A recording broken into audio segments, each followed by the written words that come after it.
How to spark new ideas and become an innovative thinker. Storytime. Life of others. It all started from one paragraph from National Geographic magazine. It was about a 3-day yoga workshop in the desert. The article resided within me, so I called the number from the advertisement. There was a chemistry between me and the yogi on the other side of the phone. She briefed me about the program, her studio, and the exotic location. I liked her direct approach, and her voice calmed me down. The chat inspired me to introduce my routine with a routine breaker. I didn't want to raise my hopes, but my intuition told me to go for it. A week later, after a 5-hour drive, I was having a cold beer with the yogi. The verbal chemistry we had in our first phone chat came to visit once again. She introduced me to her unique Italian-like lifestyle, and I loved every line of her script. She is a yoga instructor, sharing a studio with her sister-in-law. Her partner is a farmer who grows bell peppers, and her brother-in-law builds mud houses. He also built this lodge, she proudly mentions, while I was scanning the mud house lodge with curious, impressed eyes. The moon and the sun switched roles and I was tired. I will let you rest now, she read my thoughts and body language. The following morning, my host introduced me to the mud guy. The talented brother-in-law explained about the conductive qualities of the mud house, the connection to the African culture, the business potential found in this energy-efficient building technique, and more.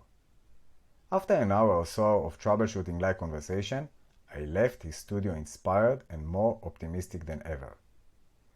Will you join me on a hike? I'm going to meditate in my favorite cave. Sure, I nodded back to the yogi with a smile. We started hiking into the wild, brown desert. We spoke about our kids, compared parenting models, learned from each other's stories, failures, challenges, frustrating moments, and dreams. After a talkative hour-long hike, she pointed to the cave. We entered silently, and our chemistry came to visit once again, this time in a silent mode.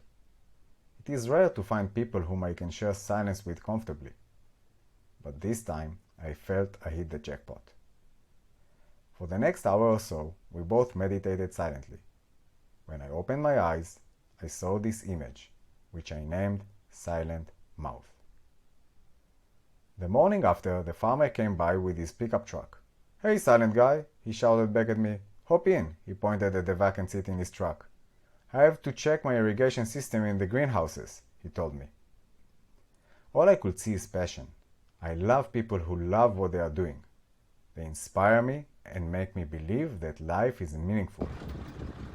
For years, he started explaining and competing with the sound of his truck. We've been exporting our products to the growing market of Russia.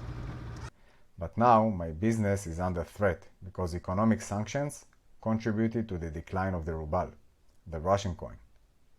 "So why do you still grow them?" I asked. "I love it," he said.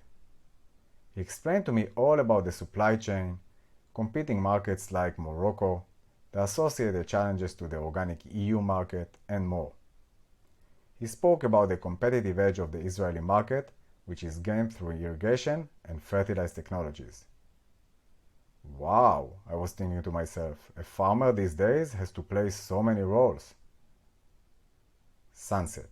The hills behind us were changing their colors. Another day passed in the desert.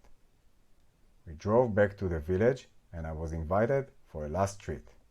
It was an Italian-Israeli co-production scene, as he served us with fresh local dates and espresso.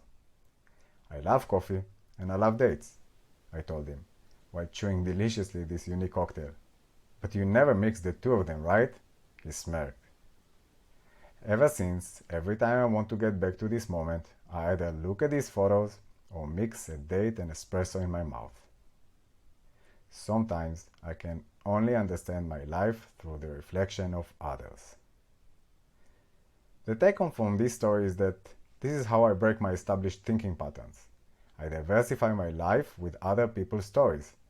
These moves generate movement in my life and trigger my creativity. It helps me to break my dull routine.